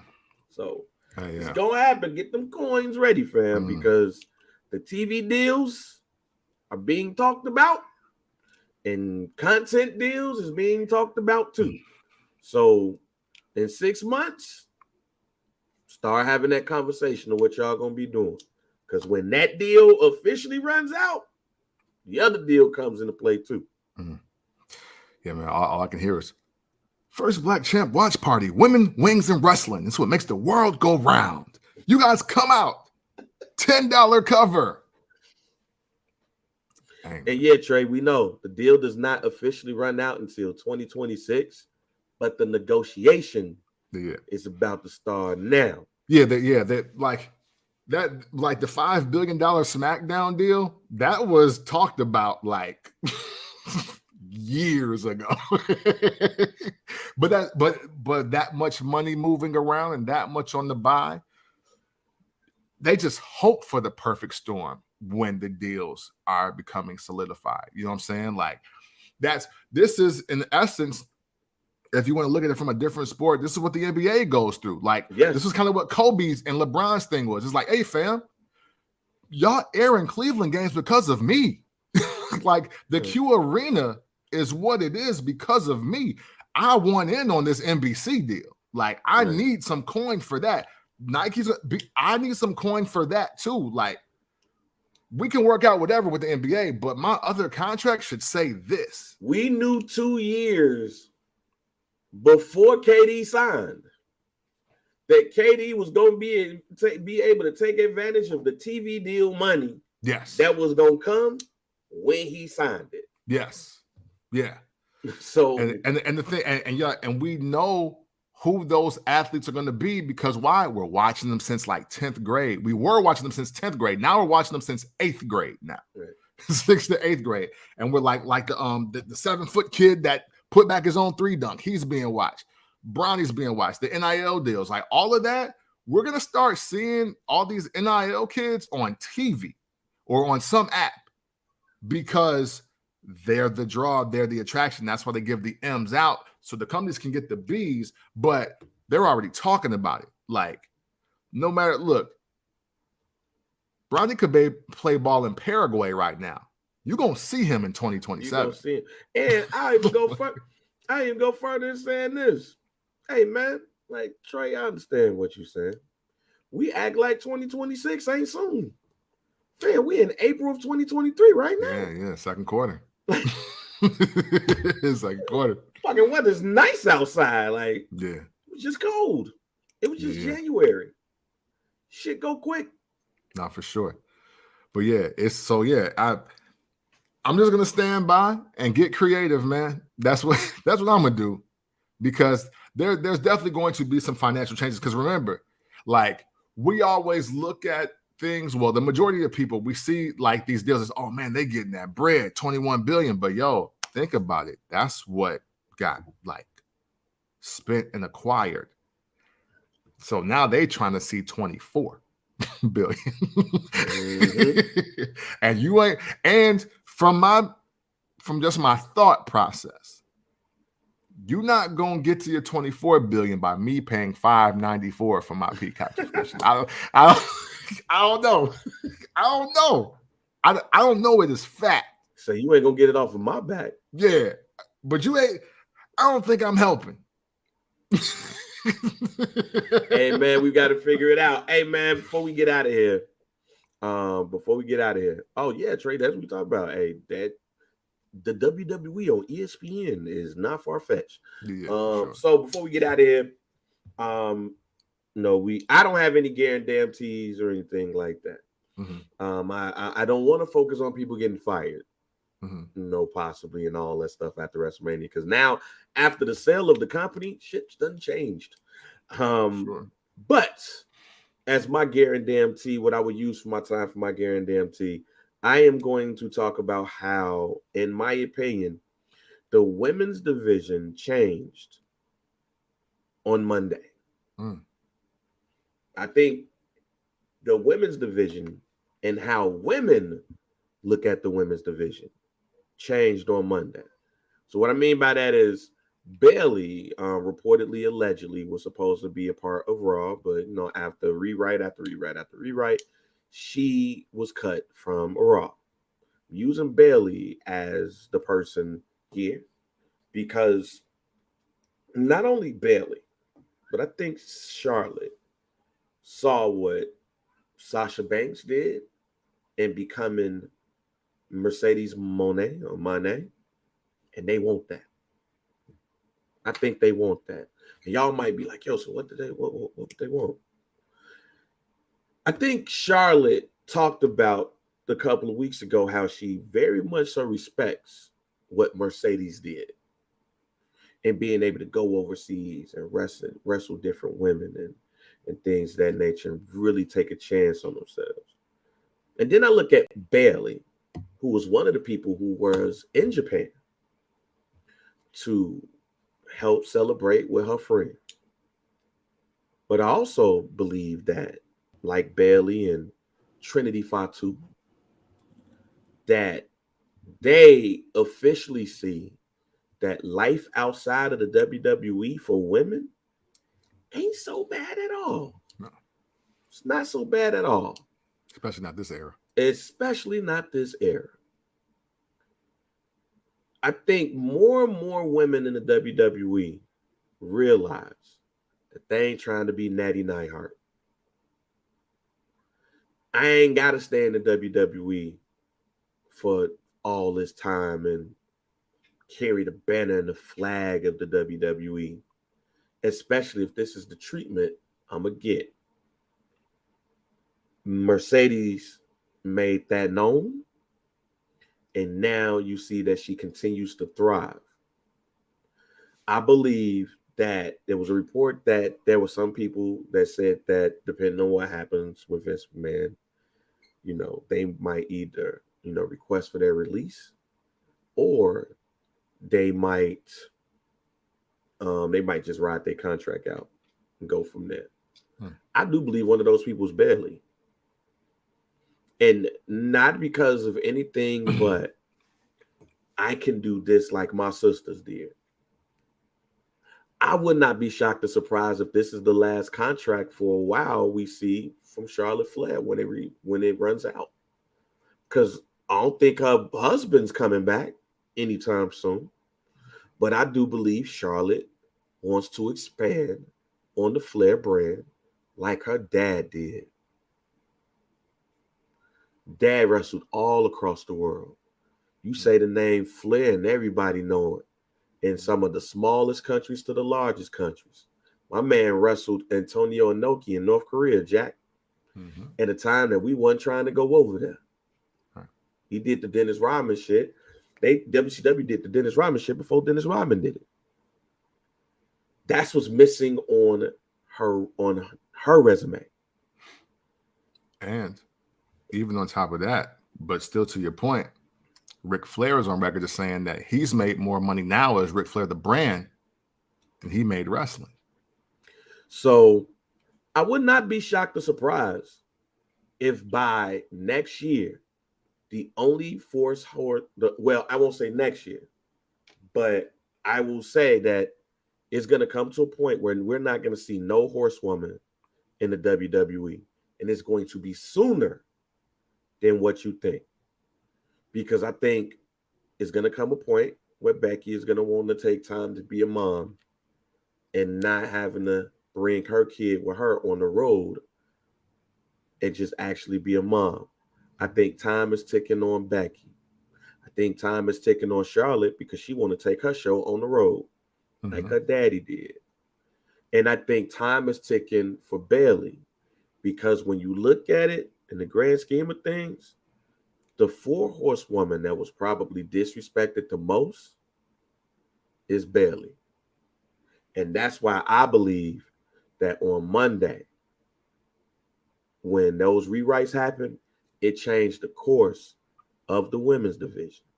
Because I think that women are now at a point where they're looking at shit like the men. But they ain't got to go to AEW.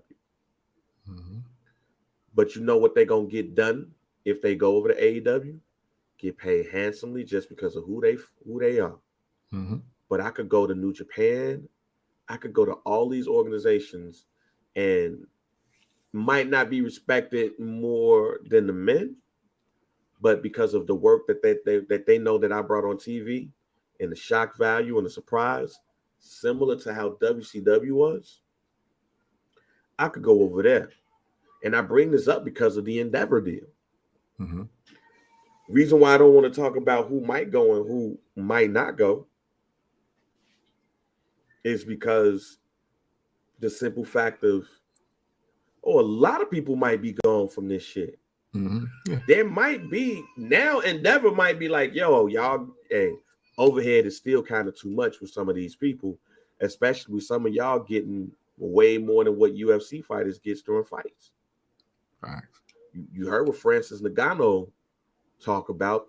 There's some UFC fighters that's getting like $80,000 for a fight, and Dana White like, that's where the fuck is gonna stay at. Yeah. Dana White is on record saying, yo, we not changing the money structure up in this bitch. Yeah. Dana White want to pay people less. He want to pay people less. That's so it can be a world where we're not going to see no horsewoman on the roster, which in turn, the women on the roster is going to have to step up. For sure. But because of Mercedes, now women are looking at this shit and going, some of them are going, so the fuck what?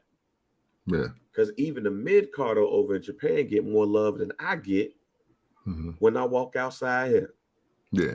Goddamn Mia Yim ain't get cheered yet. Hey. Go to Japan and say she Bullet Club. That would definitely be a better bet for her specifically. You know, I want to add on to your point before I say something, and I apologize if I'm cutting you off here.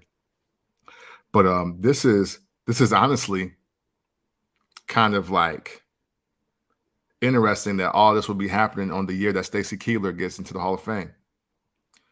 And I say Stacy Keibler because she, we don't talk about her much because obviously she was never brought there to be, one of the greatest women wrestlers of all time, right? But how she leveraged her career, how she leveraged the WWE and also her relationship with George Clooney to be just whoever she is. Like, Stacy Keibler looks sexy, wealthy, and like she don't hurt for nothing at all. But I can see how the Four Horsewomen be like, that's not my route. And of course that they seen Medusa, but that's not my route. I want that to be my route where people know me, they respect me, I get busy, I look great for my age, but I really didn't capitalize. And even Lita and Trish, hey, a lot of the reason why Lita and Trish are back and doing what they're doing is because they didn't really get a chance to capitalize off of their peak fame in the WWE the way they probably wanted to or knew that they could. And then you have the Bella twins, who are now going by their government name because they've now officially left the WWE and they've capitalized. But of course, look what all they've done under the WWE umbrella. And look, now they're in their mid to late 30s, I believe, very happy with their families. Love is love and they up. But now this new era with the women that are in question here, the Four Horsewomen, the women that we know from wrestling first.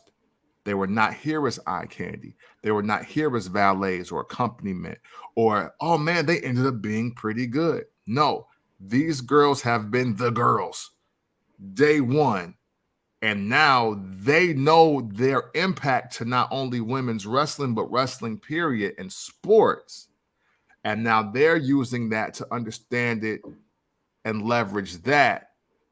Because I seen something, I don't know how true it is, that Charlotte Flair may even do a bodybuilding competition coming up here pretty soon. It wouldn't shock me. You see a lot of the women that's done it. Yeah. So I look at that situation and was like, okay, wow. So now the women athletes are figuring it out that, hey, there's an M to be made over here and an M to be made over there. And if they not giving me the M's I want, I'll just grab these several M's and still get what I think I'm worth anyway. And if I do it on my own, a la Cody Rhodes, now you owe me more if I come back and you want to do anything. I think that's very important and very great for the women, just not only in wrestling, but in all sports. I even like how the young girl from LSU was like, hey, I mean, I'm making more money than the girls in the WNBA now.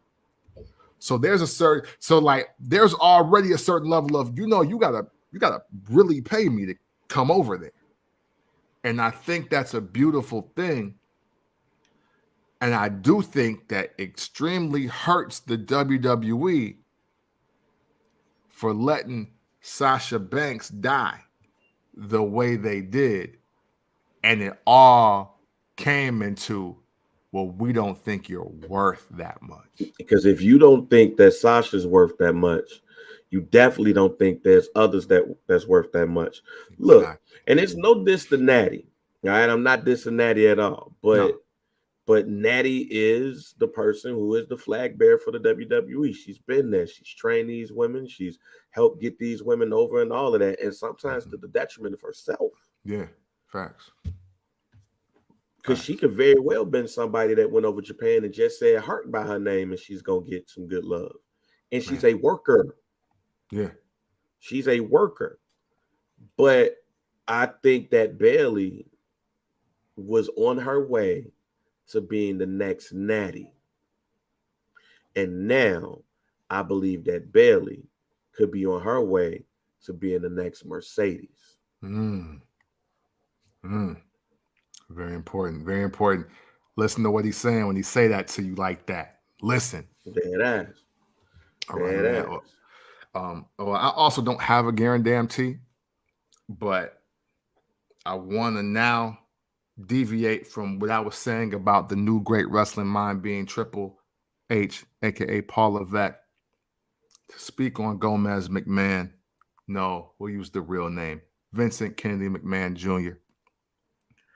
I've watched all the tweets, I've watched all the pieces and all of that, and I've seen people say so many derogatory, slanderous, and just unfavorable things about Vince this week. And I'm not saying that he hasn't earned some of it, but I do want everybody to truly understand about M. Bison McMahon. Shout out to Brandon. What I do want people to understand is, yeah, he's 77 years old. His greatest days are behind him.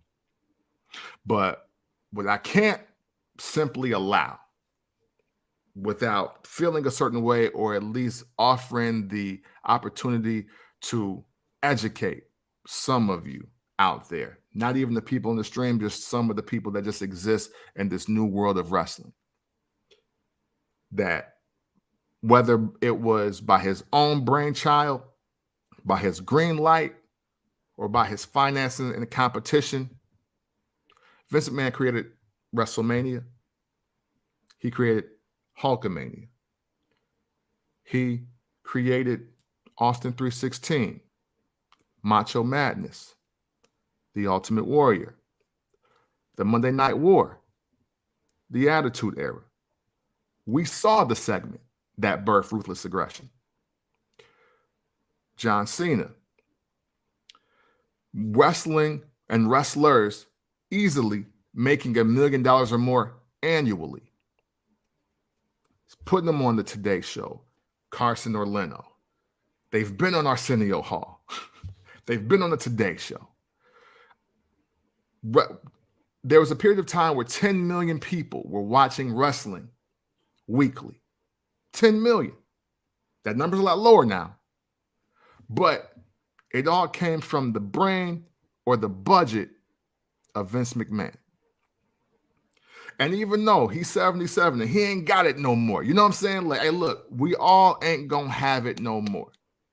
And I am not in any shape of or form trying to lobby for Vince McMahon to be in control of anything right now, operational. I just don't want us to lose sight that he's still the reason why we all here. And the upsetting part about that for me personally is it's a lot of y'all that's watching wrestling now, that's Attitude Era babies, and y'all swear by the Attitude Era. And even though I'm saying that Brian Pillman is the match, Vince McMahon was the Chicago Fire of that. And it can't be denied. Yeah.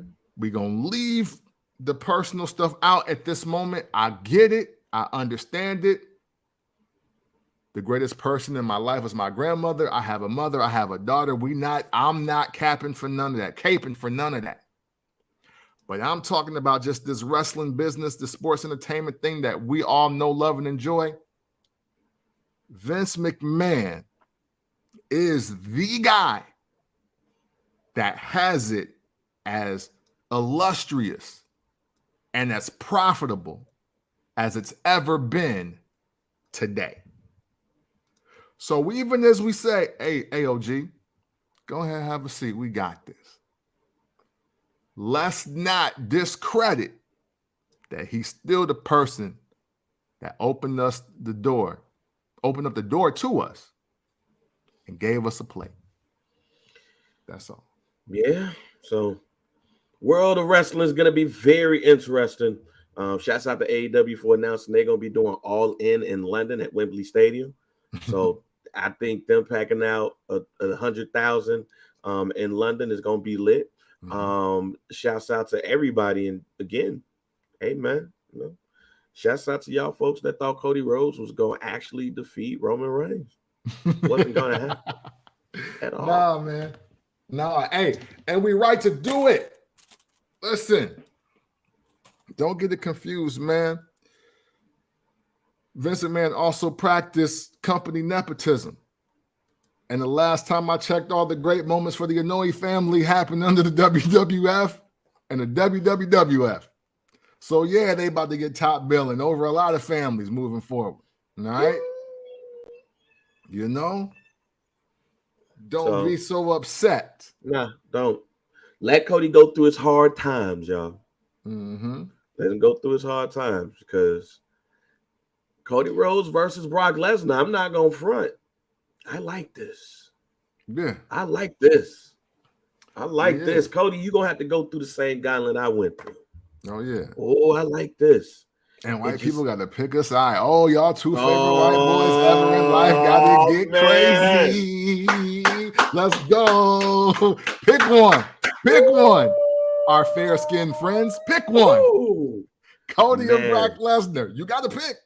You got to pick. I didn't think about that, Kemp. I did not think about that at all. Well, that's the first thing I thought about. As soon as that segment, you gotta. I was like, "Oh man, they're making white people choose." Oh shoot! You wanted that white man to go over Roman Reigns. Roman Reigns said, "No, that's not gonna happen." You wanted that white man to go over Roman Reigns this year. Right. Roman Reigns said it wasn't gonna happen. Them two white men that couldn't get over on Roman Reigns is now about to fight each other. Who you picking? That's right. Anglo-Saxon heavyweight champion of the world. There we go, Brandon. That's right. Hey, you know what's crazy, man? Man, if things would have happened the way y'all wanted it, this could have been for the World Universal Heavyweight Championship. Pick one. Pick one. Pick one. Who's going to be y'all? Man, we appreciate y'all. We appreciate y'all. This has been a really great episode. Obviously better than the night after Mania on Raw. You dig? And hey, it's because of y'all, man. Listen, the likes, comments, shares, the commentary during the live, and we try to catch up and keep up with y'all and bring your conversation here to our show as well. All greatly appreciated. Obviously, the DOC and HIM would love to do this show, and we could do this show without all of you, but it honestly does make it that much greater to have you a part of this and along for the ride. Man, I am super serious when I say that we are going to get very creative in what we bring to you guys as far as just experiences and building community here for First Black Champ, the brand. I've been thinking I'm going to start talking and writing, and Bang and I will start doing as soon as we make that make sense for both of us. But man, listen, until then, man, hey, if you ever want to talk about wrestling in an unconventional way, you do so by checking out the First Black Champ podcast. Camp, the pick, the DOC, and we are out. Johnny, clothesline from hell, coming for you. Coming for you. Fuck you. Give my man a clothesline from hell.